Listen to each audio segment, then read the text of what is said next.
We mentioned earlier in the week that we were going to attempt to say Divrei Hesped, that it will be a gathering in memory of the three HY'D who Klal Yisrael found out earlier this week that they were murdered. But if you realized, and many people pointed out to me, that the wording and the phraseology in the email I sent out earlier in the week was extremely deliberate. Of course, the words Klal Yisrael is shattered, and the pain that can't even be described. I also mentioned that at best I'll attempt to deliver Divrei Hesped, and someone indeed pointed out that they don't know that I ever used that expression before. What we found out a few days ago is so impossible to grasp. It's so beyond our comprehension. And so when I made the decision a few days ago to call together this gathering and this evening of remembrance, I deliberately said, let me at least wait a few days to see if perhaps waiting a few days will allow me to be masader my thoughts to... It doesn't work that way. It doesn't work that way. And I'm really very grateful to the many people over the last few days, many of them, both here and who called me, firstly to share with me different stories or different things they heard about the three HY'D. Many people called to either ask me or to tell me about the particular focus that they thought tonight should take. But I made it clear to many of them some wanted tonight to take a political twist. I made it crystal when somebody called me from out of state today. I said that was not my intention in any way, shape, or form of calling this gathering in memory of the three HY'D. Many Rabbanim have spoken over the last few days, and each one, from the ones I've spoken to and listened to their shiurim, have all taken a different angle, a different aspect, taken something else out of this story that's beyond comprehension. And so I was left to do the same. And we hope Ezras Hashem, and I thank HaKadosh Baruch Hu, and I thank the people who inspired me and gave me chizuk when I realized what we took upon ourselves for tonight. On one hand, I said to myself, how can I possibly do this? But then I said, how could I possibly not? There is a community. Klal Yisrael is shattered. I have the privilege to lead a shul, to attempt to give inspiration to Baal Batim and for us to grow together. And so every time I asked myself so many reasons, how can you do this? Right away I said, how could you not? And there were many people this week who actually came or called and acknowledged what we undertook tonight, and I'm grateful to them. I'm even more grateful that they actually expressed it to me, because that gave me the chizuk to attempt to speak tonight. The words we're going to say are going to be in memory of the HaKedoshim Naftali Fraenkel, who was 16, Gilad Sha'ar, who was 16, and Eyal Yifrach, who was 19. Many people have pointed out the quote, Am Yisrael Chai. Klal Yisrael's resiliency to keep going is expressed best in those words, Am Yisrael Chai. And everybody around the world has pointed out the same thing. We found out the news on a Friday a few weeks ago, and we started to daven, and we davened through and including Monday, and you can do the math yourself. It's spot on 18 days. And Chai is, of course, the gematria, the numeric value of 18. Am Yisrael Chai. For 18 days from that Friday until Monday, Am Yisrael, we came together as a nation. There were 18 days that every shul around the world stopped and said Tehillim. Camps around the country stopped to do things inspirational with their campers. There was no such thing as a meeting or any gathering in the last 18 days were either in the beginning, middle, end, or all of them, that the format wasn't changed to talk about the three boys and what we could do to bring them back. It's been noted how every chasana, or many I should say, I know some Ispalim told me they attended ones like that. I myself, I was at a chasana in Cleveland on Sunday. I had the privilege to be Masada Kedushin. And the families asked me, this was Sunday before we found out, stop the chuppah and tell them to daven for the boys. For 18 days, Klal Yisrael davened and cried, and Klal Yisrael for 18 days dreamt a dream that the three mothers that we constantly saw in the news, who were literally the epitome of faith and emunah, like you would have been listening to a Musar Sefer, keep davening and we're maminim. We dreamed that dream for 18 days, hayinu kecholmim, that they would be Shivas Tzion, they would return to their families. There were 18 days that sarcasm was replaced with a gentle way of talking. There were 18 days that a toughness was actually replaced with a gentleness. And then for a lot of us, that all came to an end, or at least we were horrified beyond. You can't even come up with a word when we heard the news. One thinks about the fact that one of the Mekubalim of our generation, Reb Yaakov Adas, he actually took upon himself when he heard the news that he was going to fast for the three boys.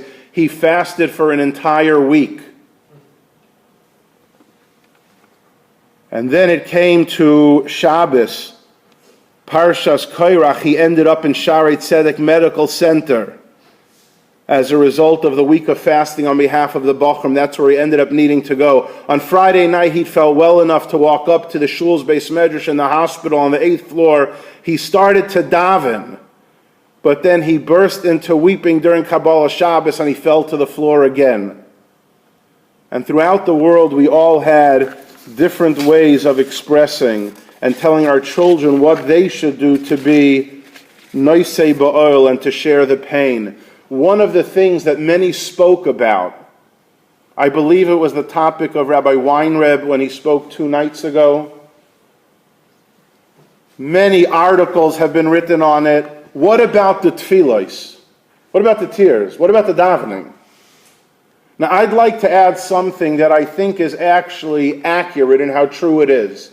It could very well be that never in the history of the world were more tefillos offered in quantity and perhaps even quality than with this occasion of davening for the three boys. And I'll tell you very simply why it makes sense.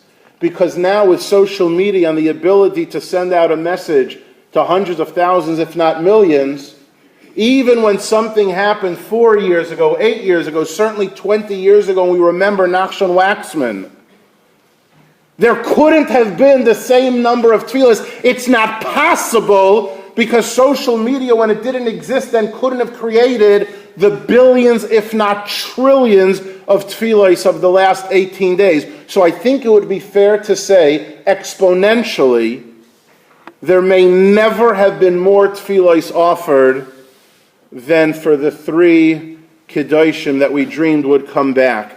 And many people have been speaking about this. What happened to the tefillos? And how do we understand? And again, it's not the topic of what I want to address tonight, but many have. And of course, we always point out that there's no tefillah that's l'ibud. There's no such thing as a tefillah that's ever lost. I myself pointed out at a levaya last week that my father mentions that in the Ne'ilah prayer we say, Shetosim d'maisenu b'noit chaliyos, put our tears in a flask to be. That's a dangling phrase. To be where? To be when? To be what? So my father would explain that tefillos are placed in a flask and we don't know where, to whom, how, and when they'll be answered, but answered they will be. Even that concept may be something we can't get our hands around, but we are maminim b'nei maminim, which is why you came tonight. One of the articles brings down a quote from the Stipler. I'll mention it in English. The great Stipler of Bnei Brak said, in talking about where do those tefillos go, "Do not be dismayed. There's no such thing as a sincere prayer that goes unanswered. Any heartfelt request addressed to God must be answered. It can't be otherwise. If it's not answered today, it will be answered tomorrow. If not tomorrow, in a week. If not in a week, in a month. If not in a month, then in a year. If not in a year, then in 10. If not in 10, then in 100 years or more." Can we understand the concept of a tefillah being answered in 100 plus years? If the prayers are not answered in your lifetime, then they'll be answered in the lifetime of your children and your einiklach. We cannot say for sure when a tefillah will be answered, but we can rest assured that every prayer will be answered somehow and someday. I can't possibly fathom, no one can calculate the intensity of the tefillas around the world of those 18 days was beyond anything we ever experienced. Those tefillos are put somewhere to be answered for someone and somehow. And this is a concept that's the very basis of our emunah. Exclamation point. Right now, Eretz Yisrael finds itself in a frightening situation. And by right now, I mean even just in the last couple of days, where every few hours we're listening to the news to see the latest developments. We certainly need the shmira of those tefillos from Am Yisrael Chai. One of the members by the Fraenkel home in Nof Eyal, when I believe it was one of the siblings, he got a phone call from someone that obviously it impressed him greatly, and he mentioned how we're asking Am Yisrael not to stop their davening. This was, of course, when we were still thought they were alive.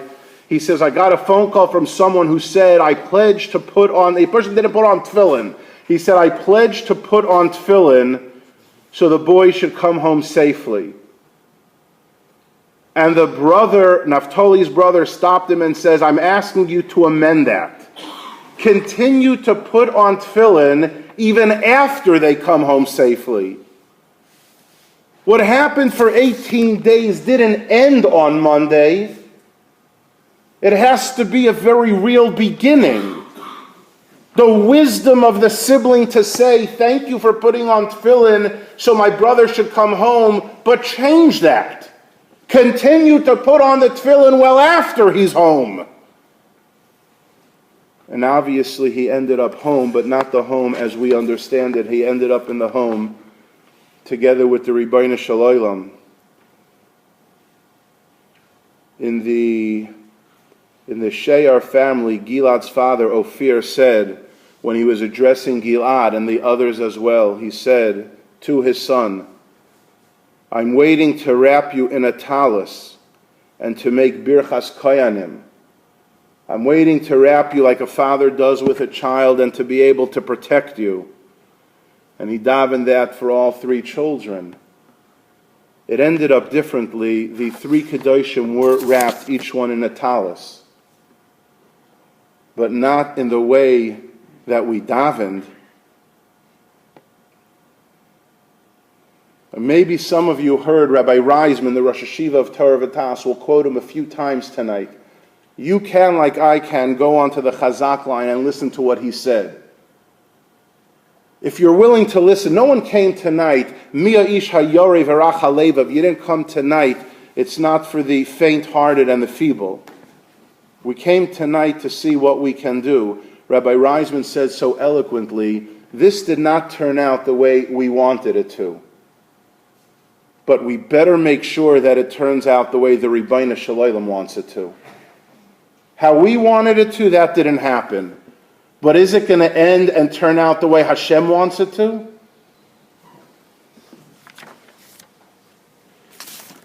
In the Fraenkel home, outside, not only were they hoping in Am Yisrael Chai, they actually set up in Nofi Ayalon near Modi'in, they set up a learning tent in front of the house.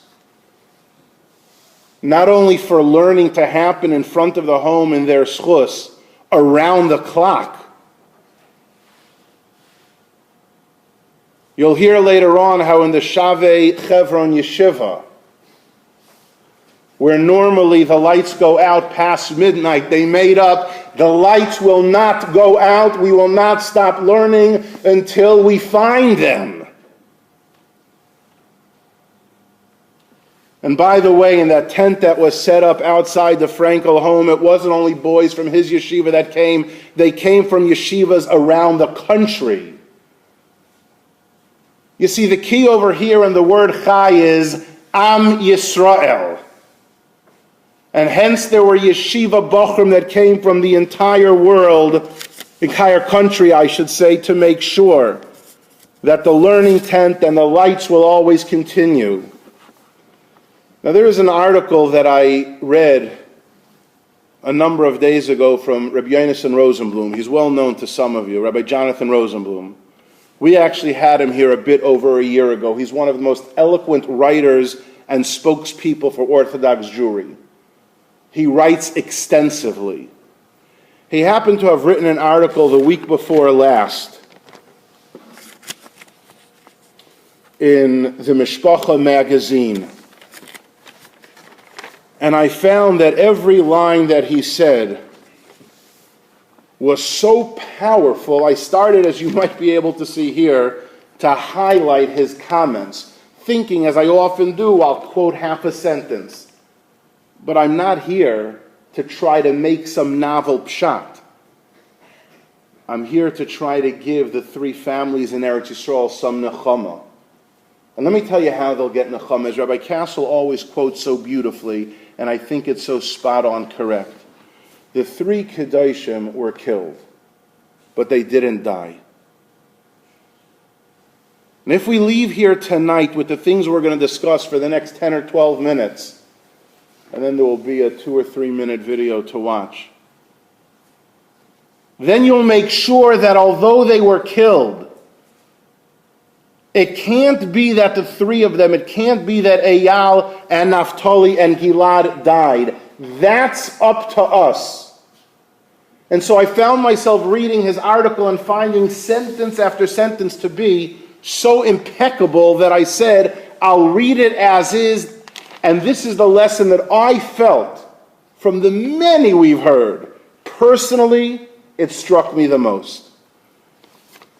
He starts off by talking about the fact that whenever tragedy strikes, everyone is obligated to search their deeds as an individual and as a community. Every person has to commit themselves to repairing that which needs improvement. Now listen to this quote from the Rambam. If a person refuses to examine their ways, and they treat a tragedy as just another natural event, Zok the Rambam, if you don't change, you're guilty of the greatest cruelty. You're preventing yourselves from doing tshuva. And the Rambam actually goes on to even say more. The reason that we came tonight, Baruch Hashem, such an olam, and you'll hear more how he expresses it so eloquently, is to ask ourselves. Rabbi Reisman quotes the pasuk in Parsha Shoftim. Rabbi Reisman, such a gadol b'Yisrael, is able to do that. He's able to quote in Shoftim where there's a body found in Eretz Yisrael, and they make people say, Yodeinu lo yishavchu es adam hazeh, we didn't spill this blood. What do Chazal mean? Do you really think they're the ones who spilled the blood and killed the person? No. Yodeinu lo yishavchu es adam hazeh means that we should soul search and seek our responsibility. No, a person cannot. We don't have the ability or the prophecy to say this happens because of that. People love that when they hear that they have to improve on something, you're saying it happened because of that. No one can do that. We can't say it happened because of this or because we don't have that ability. But we do have the ability to say, Yadeinu lo yishavchu es adam hazeh. Where is our responsibility in what happened?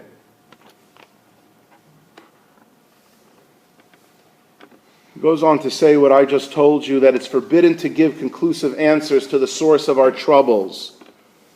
You can't do a mathematical mapping of cause and effect, but nevertheless we can, should, and must. And here's the key. Seek out hints. Even if we can only understand a fraction of what the Ribbono Shel Olam intends, he says every individual and community must look for hints. He happened to have looked for a hint in the parshios that had happened. Shalach, Korach, and Chukas. Balak, from when it started to when it ends. And some of them are incredible. Rabbi Reisman himself, I heard Rabbi Reisman say it, I don't have the ability to, but a Gadol B'Yisrael does. Again, we're looking to see our responsibility in terms of a hint. You want to hear what Rabbi Reisman said? Rabbi Reisman took in his shir a different approach. But he quoted the Gemara in Eirachin. The Gemara is talking about the Aveir of Lashon Hara, and it speaks about there are three people in the Aveir of Lashon Hara that are affected: the speaker, the listener, and the subject. And you know what the Lashon of the Gemara is? Lashon Hara Hayreges Shloisha B'nei Adam. Now, of course, that means it kills three people: the speaker, the listener, and the subject. But if we came here, we can ask ourselves, in terms of tonight's Zikaron and Hesped, I don't even think the words have to be translated. Lashon hara hayregesh shloisha b'nei adam. And that's one area we have to be more careful. Rabbi Rosenblum goes on to say something that I thought was brilliant. He says, very often, the response to a tragedy may in and of itself be the hint to where our vulnerability lies. It's actually a much longer piece because of time being short. He basically goes on to say that if you take a look at the achdus that was generated during these 18 days, it was unprecedented. Everybody started their articles the same way. We actually didn't care if the kippah on the guy next to us was the same size and color as us. If the guy's coat was long, short, white, or black. There was actually a time, all the people wrote about this. I don't even like just saying acceptance and tolerance, but there was an acceptance and tolerance and a love of all people. He actually quotes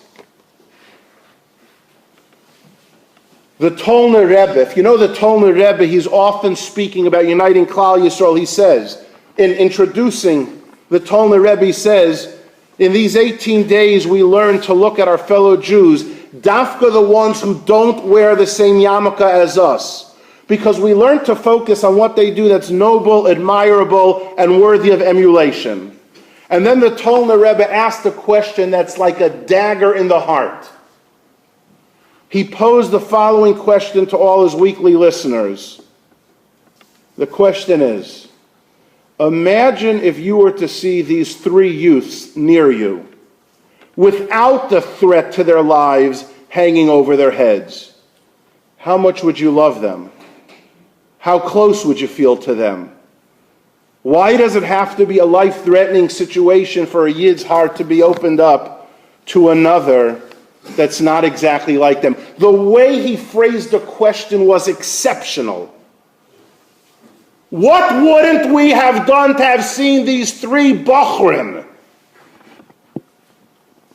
But if it were months ago, and we saw them, or we were next to them, and it was someone from a different background, this way or that way, would you have felt the same love? And I want to tell you something that I spent a lot of time mentioning to my family members this week, because it's not so pleasant. This question of the Tolner Rebbe goes in both directions. I have had many conversations with different people in places that I've traveled, including a few people in the shul. And one person can tell, everyone can have their own opinion. I personally have one opinion. I mentioned it to someone, he felt differently. Our point is, this lack of acceptance and lack of tolerance goes in both directions. I don't know from stereotyping. Shaarei and Hasidish and modern, I don't know, everybody has their own name. I'm talking about, you want to talk about two groups, so call them a modern and a Shaarei, call them whatever you want. The lack of tolerance and acceptance, the facial expressions of when one sees someone from another milieu is mind-boggling. Well, no, I was just going to tell you my opinion, but I won't. Suffice it to say, the lack of tolerance and acceptance is strong in both directions. You can have people from a more Haredi or Hasidish world that may look down upon someone from a more modern background, and someone from a more modern background who cringes when they see someone who's Hasidish or you didn't even get to know them. That's unacceptable. You know, for 18 days that didn't happen. For 18 days, as you'll see on some of the pictures, everybody from every background set aside their difference, and it was Am Yisrael Chai. That's it. Now, Naftali Fraenkel's brother said, don't do it till they come home. Don't stop. You see, the minute you stop doing what we did for 18 days, they weren't only killed, they died. Sometimes in traveling and in going to different communities, I can tell you the intolerance and lack of acceptance of someone from a different background is mind-boggling. It's so heartbreaking to me, and I see it in both directions.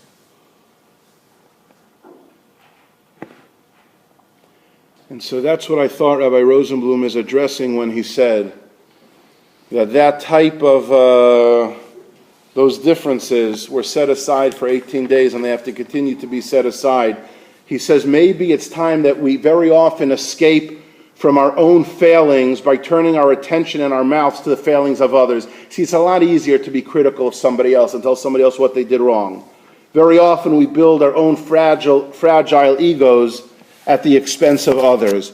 But that's not what it's about. It's about having an ayin tova. It's about seeing what our common goal is and what we have, the common ground, and not our differences. There are people who do things differently. There are people from different backgrounds. Just now in preparation for the trip, please God, I'll be taking on Monday, I'm learning the backgrounds of the Litvish Yid and the Polish Yid and the Ungarish Yid and the Romanish Yid and the Russian Yid. There are a lot of backgrounds. There's Hasidish and there's Mizrahi, all backgrounds. But the point is to make sure that they don't die. There has to be that level of Am Yisrael Chai. It's interesting. I was, the day before yesterday, I went with my wife and one of our daughters is going to Eretz Yisrael this year, so we had to go to the Israeli consulate down across from Bayside to get her a visa. The reason we had to do it that way is since it was Gilad, she was born when we were studying in Eretz Yisrael, so it's not so easy to let the SEM do it. You have to actually do it there. This was Tuesday morning. And the fellow who was helping us was very friendly. We were a little bit nervous since her passport says Jerusalem. Will they give her a hard time in terms of when she enters the country to study, being able to leave, etc.? So the fellow in the Israeli consulate, he started asking me questions. He said, I'm telling you, you don't have to worry. Were you or your wife born in Israel? No. were your mother or father born in Israel? I said, no. He said, to my wife, were your parents born in Israel? No. So he said, you don't have to worry. Essentially, you're telling me that you're not connected, you have no connection to Israel at all. Isn't that correct? And I said to him, what? Everybody's connected to Israel. There were 18 days of Am Yisrael Chai, and that is something that has to continue. That means, in practical terms, that when we leave here tonight, the next time that there's someone from a different background who dresses differently, his coat is a different color, or his yarmulke is there, or whatever you want, that's a great idea. Shake the person's hand. Don't cringe. Don't all of a sudden size them up.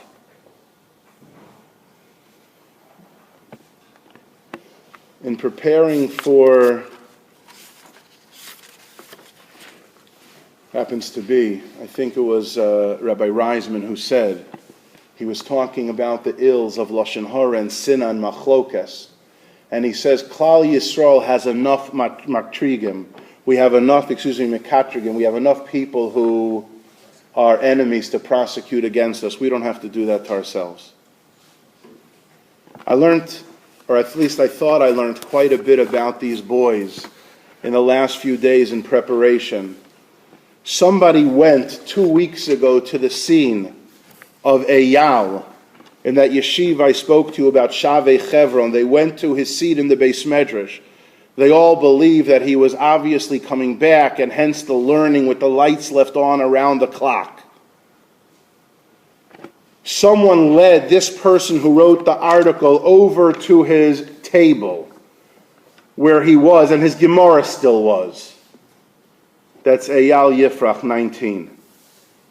And under the Gemara they found 2 notes that Eyal wrote in his own handwriting just before that ill-fated journey, and here it says to where, because it was written at a time that they didn't know what happened. And so the person who wrote the article took a look at the first note, and it said it was Eyal writing a detailed list of steps to take in order to work on his midos. And he said particularly he wants to strengthen himself in humility, and in modesty, and in derech eretz. So can we do that for him? Can we make sure that he didn't die and work on humility and modesty and derech eretz to all? He had another note. It was an outline of all the Masechtas that he wanted to learn in depth and in Bekias in the coming year. How could he have known at the time that he would taka learn all of those Masechtas, but in the yeshiva shel Mala? And instead of the chavrusas that he knew in the yeshiva and Shavei Chevron, it would be a chavrusas with the Rishonim and Achronim. So he's right, he detailed all of the Masechtas, the Sifrei Emunah, the Sfarim of Musar. They actually found this note. This is what he wanted to go ahead and to learn this coming year. And he is. But not the way that he originally understood it. So what about us? It's easy to go ahead and tell the other person what their failings and shortcomings are. But it's a time to make sure, like the Rambam says, don't violate the greatest cruelty of not letting this change you. In conclusion, before we see just a few minutes on the video, a few people brought this to my attention today. I'm grateful that they did. One of the Gedolim in Eretz Yisrael, the Rav of Migdal Emek, one of the greatest Rabbanim, Kiruv, Rav David Grossman. He's a name that many millions know who he is. The following story happened 3 years ago. I have it both in Hebrew and in English. This was written by the personal assistant to Rabbi Grossman. Because he was so busy all the time, he had a personal assistant that would be there to answer his phone calls and be in charge of the visitors to his residence. So the person who was the gabbai, shall we say, in charge tells this story that it was 3 years ago and it was my job to answer the phone and those who were going to come visit. One day I received a call and he went ahead and he heard the voice of Nar Tza'ir, a young boy. Shalom, Amar Hanar. And then he goes on to say, Shemi, my name is, this is 3 years ago, my name is Gilad Sha'ar. Ani nar kiben yud gimel, I'm almost bar mitzvah. V'ani mevakesh, and I want to speak and to meet 5 minutes, Rabbi Grossman.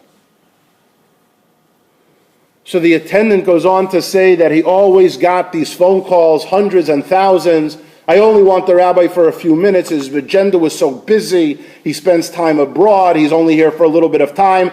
Every session isn't possible. I started to tell the boy it's not so simple. He was persistent. He says, but be'emes, in truth, lo hevanti, says the Gabbai. I didn't understand. What does a 13-year-old need to speak to Rabbi Grossman that's such a burning issue? Like, what does this Gilad Sha'ar want? He tells him he doesn't know if it will happen. A little while later, the phone rings again. And it is the same person who answers. He's Shalom. Midaber aviv shel Gilad. I'm Gilad's father. And he goes on to ask him, he says, please make sure, he says, what is it you want? He says, please make sure, my son's about to have his bar mitzvah, please make sure that the meeting with Rabbi Grossman takes place. Maybe this will change your mind. We just went to our son and we asked him, we bought him talis and tefillin, Gilad wore talis, what do you want for your bar mitzvah? We were confident, like any child, he would say, tiyul, a special trip. I want a bicycle. What do you want for your bar mitzvah? He calls us over and he says, Abba, Ima, ani lo rotzeh klum lahabar mitzvah chutz midavar echad. I only want one thing. I only want a meeting with Rav David Grossman for 5 minutes. A 13-year-old who's now in Shamayim. That's all I want. That's all I want, is to meet the Rav for 5 minutes. Can I have it? When the Gabbai heard that, he said, I never heard such a request like that, and obviously I granted it. I was so excited by the request. I set up the meeting, and I knew that it was only going to last 5 minutes. He walks into Rav Grossman. Gilad's father videoed this. And he said to the Rav, I came to you as my bar mitzvah present, and I have 3 questions that I want to ask. Can you answer? Question number 1 from an almost bar mitzvah boy. Keitzad zoichem lasos chesed. How do you do chesed? Question number 2. Keitzad efsher liskos lahagia lalos chasodim beroimas hagavos. How can you really do chesed on the greatest possible level? And question number 3. Keitzad efsher lekadesh es Hashem. How do you sanctify God's name? That 5-minute meeting lasted an hour and 40 minutes.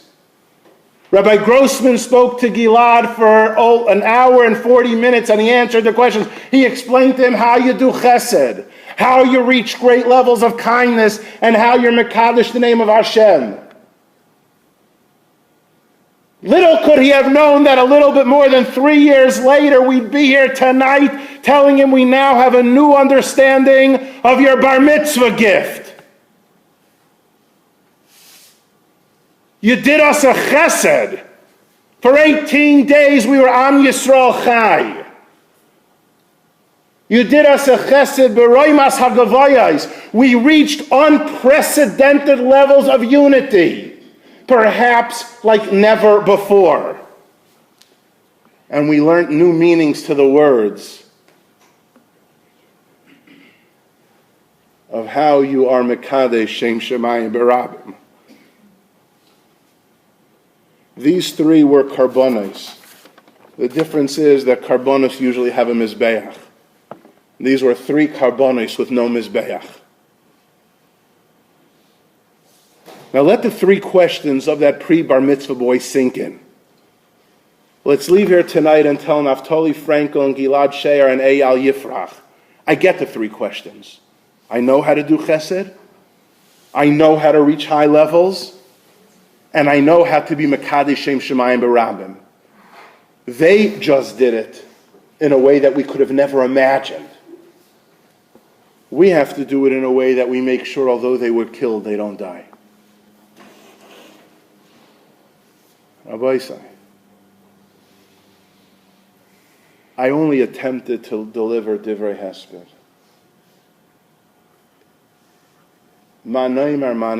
There isn't anything we could say. We're going to hug our children a little tighter. We're going to tell them how much we love them a little bit more. We're going to do all of that. But there are three families, the Fraenkels, the Yifrach, and the Sha'ar. Those families had children that died al Kiddush Hashem. Those children are not going to be, as we know it, Saviv l'Shulchanecha, around their table. Don't let tonight's coming be in vain.